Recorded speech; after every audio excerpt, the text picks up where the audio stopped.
नमस्कार दोस्तों, मैं AP Pandey, astrologist and mythologist. AP Pandey की पाठशाला में आप सभी मित्रों का स्वागत है। कैसे हैं आप सब?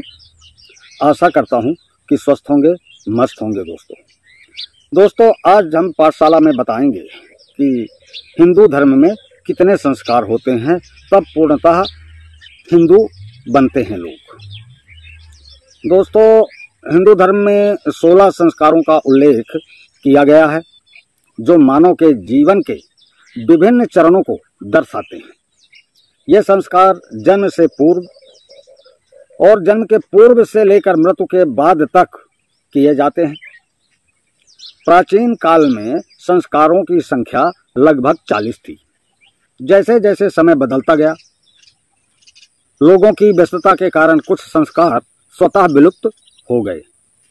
गौतम स्मृति में 40 संस्कार का उल्लेख है, जबकि महर्षि अंगिरा ने 25 संस्कारों का वर्णन किया है। 25 संस्कार थे, अब 16 संस्कार बचे हैं। व्यास स्मृति में 16 संस्कारों का वर्णन किया गया है। व्यास स्मृति में 16 संस्कारों का वर्णन है और धर्म शास्त्रों में भी मुख्य रूप से 16 संस्कारों की व्याख्या की गई है। तो कौन कौन से हैं ये 16 संस्कार, आज इस विषय में चर्चा करते हैं। इसके बाद मैं आप लोगों को हर संस्कार के बारे में अलग अलग बताता जाऊंगा। लेकिन जो मित्र चैनल में पहली बार आए हैं तो प्लीज चैनल को सब्सक्राइब कर लें, बेल आइकन बटन अवश्य दबा दें और वीडियो को शेयर करना नहीं भूलें। दोस्तों आप वीडियो को शेयर करते हैं, चैनल को सब्सक्राइब करते हैं तो हमें मोटिवेशन मिलता है। तो चलिए अब विषय पर आते हैं।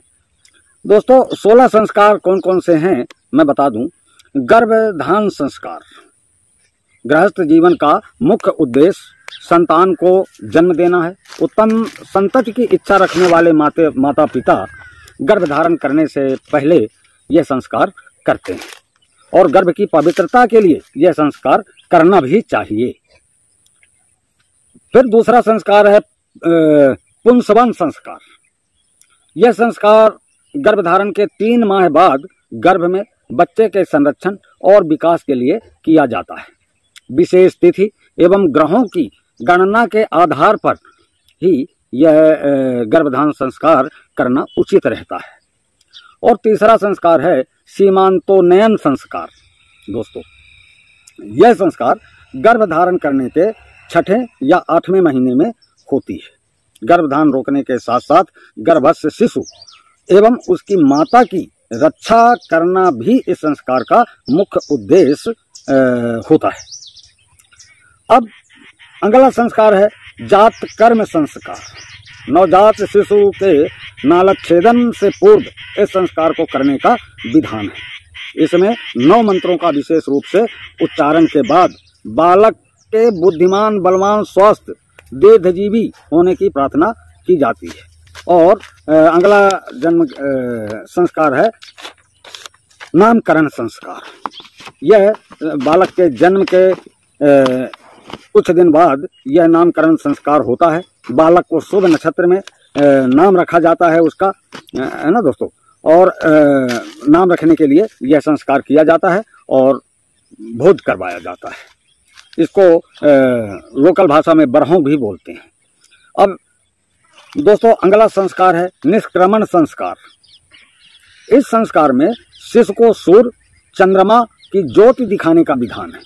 जन्म के 4थे महीने इस संस्कार करने का विधान है।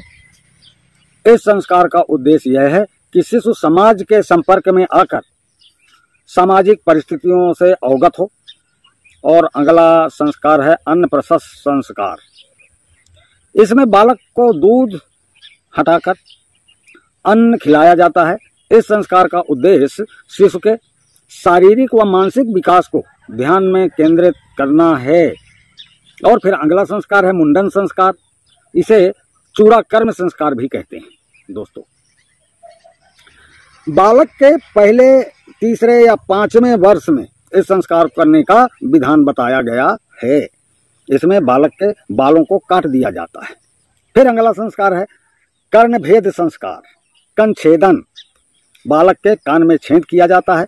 कर्ण भेदन से व्याधियां दूर होती हैं तथा एक वैज्ञानिक महत्व बता दूं दोस्तों, कान में श्रवण की शक्ति बढ़ जाती है। और फिर अगला संस्कार है विद्यारंभ संस्कार। विद्यारंभ का अभिप्राय बालक को शिक्षा के प्रारंभिक स्तर से परिचित कराना। इसमें बालक को विद्या का आरंभ कराया जाता है और बालक को पढ़ने पढ़ाने के लिए प्रेरित किया जाता है। फिर अगला संस्कार है यज्ञोपवीत संस्कार।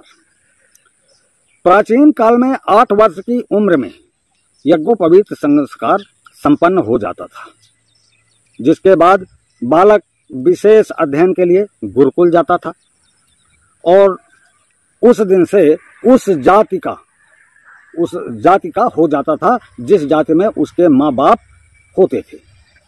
इसमें जनेऊ भी पहनाया जाता है। और दोस्तों इसमें एक संस्कार और होता है वेदारंभ।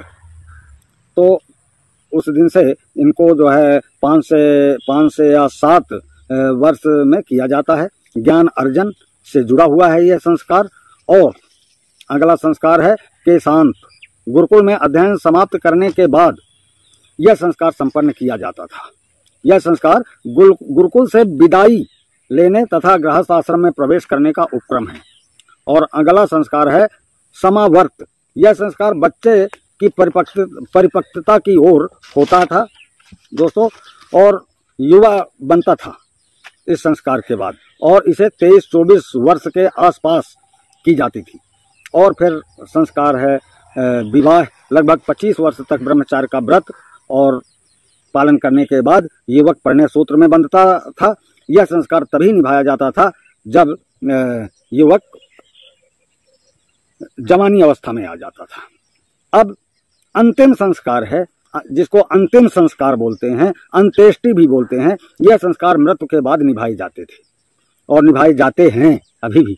मृत शरीर की विधिवत क्रिया करने से जीव को की अतृप्ति वासनाएं शांत हो जाती हैं। यह अंतिम संस्कार होता है। तो दोस्तों अगला वीडियो मेरा किसी एक संस्कार के विषय में रहेगा और उस संस्कार को मैं विधिवत बताऊंगा कि कैसे किया जाता है। तो दोस्तों यदि वीडियो अच्छा लगा हो तो प्लीज़ वीडियो को शेयर कर दें, चैनल को तो सब्सक्राइब कर ही लें। जय हिंद, जय भारत, हर हर महादेव।